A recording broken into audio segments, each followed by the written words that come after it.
3, 2, 1, go. I guess I probably should have done my research.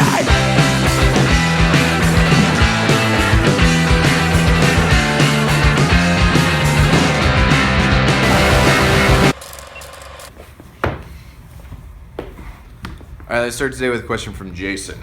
He says, since I've learned more about fashion and have started taking style seriously, I've decided I'm interested in getting a job in the profession. But I'm young and I have no previous experience with the field, which leads me to the question, what can you tell me about the industry? Especially in regards to entry-level positions, is there any advice you can provide for newcomers such as myself?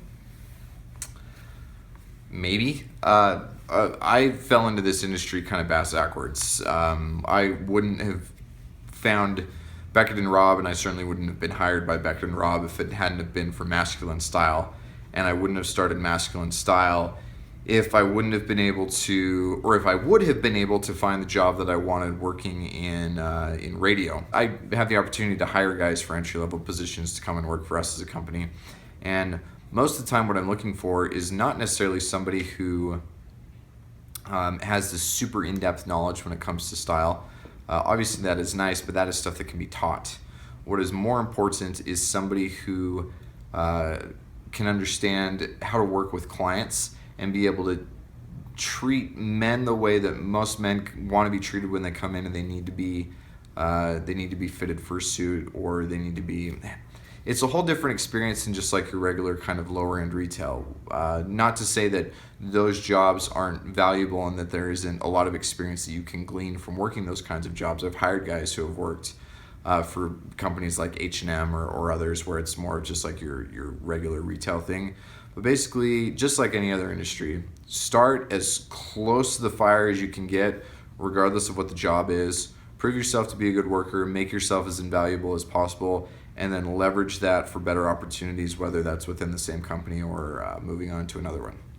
Eli said, I am currently an undergraduate student and I will be fortunate enough to be studying in Seoul, South Korea next spring. All of my preparations are going well. I'm glad to hear that.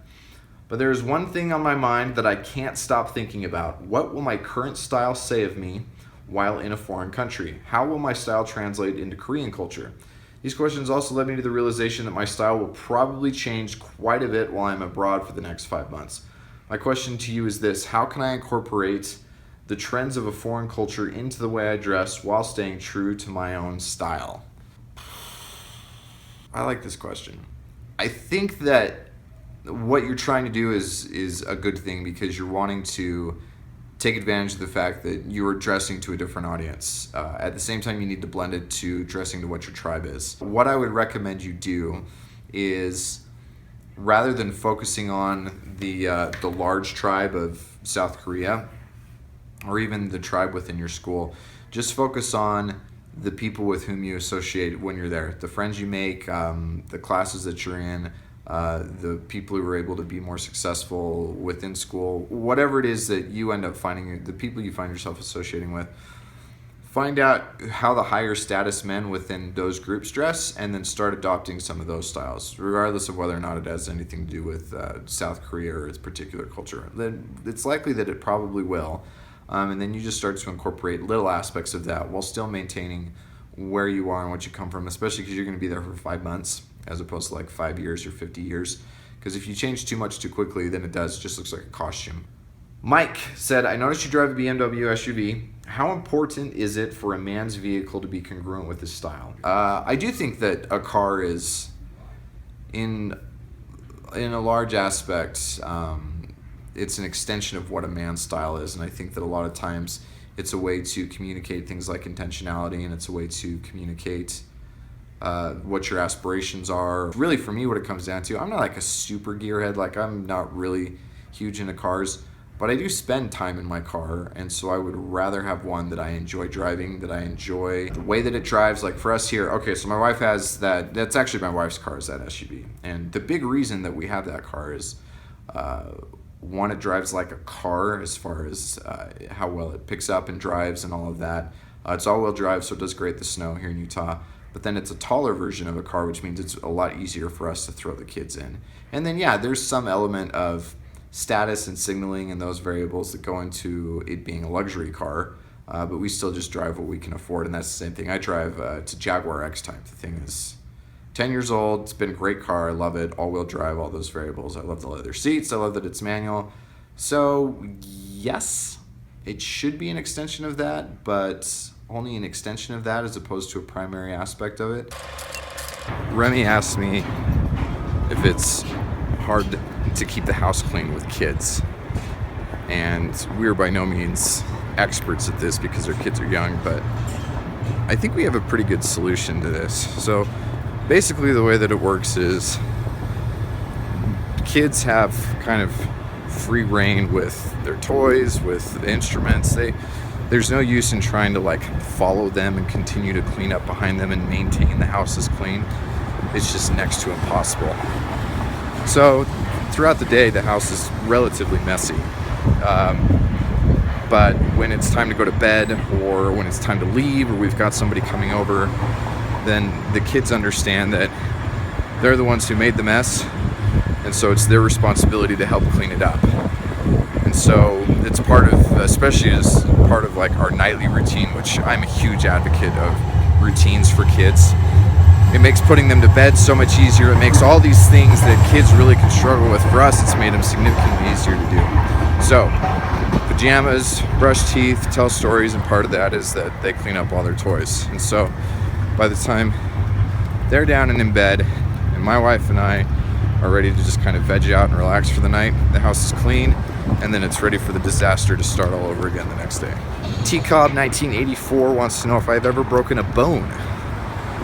Yes, I have broken 3 bones. I broke my leg. I don't remember what it was. I think it was my shin.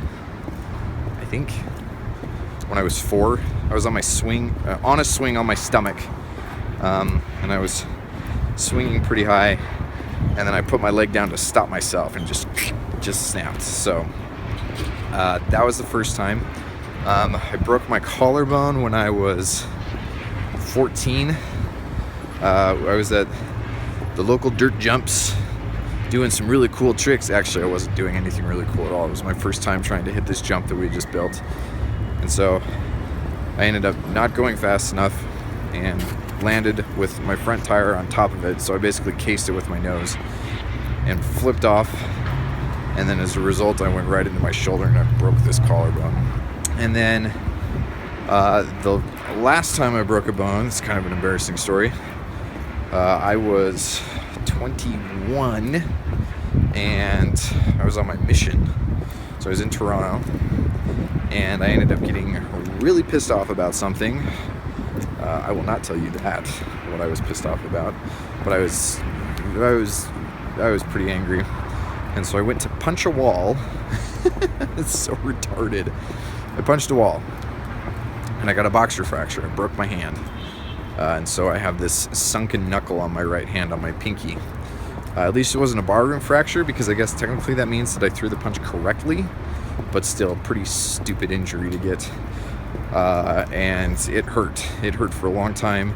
I remember waiting in the emergency room for like 2.5 hours because that's what happens with socialized medicine. And I think it was a resident as opposed to an actual doctor who came in. Didn't give me any anesthetic, which is fine. I mean, it's just a broken hand. Tried to set it right, and he couldn't do it because he didn't know what he was doing well enough. And so then the other doctor had to come back in and then kind of re-break it and reset it. So that was not a fun night.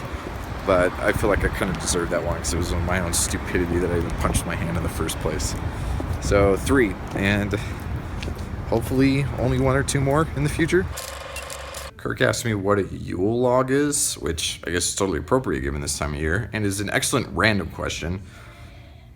Wikipedia says it doesn't really know, which is kind of interesting. So it is a specific log that is traditionally burned around Christmas time now because it's kind of been co-opted as part of a Christmas festival.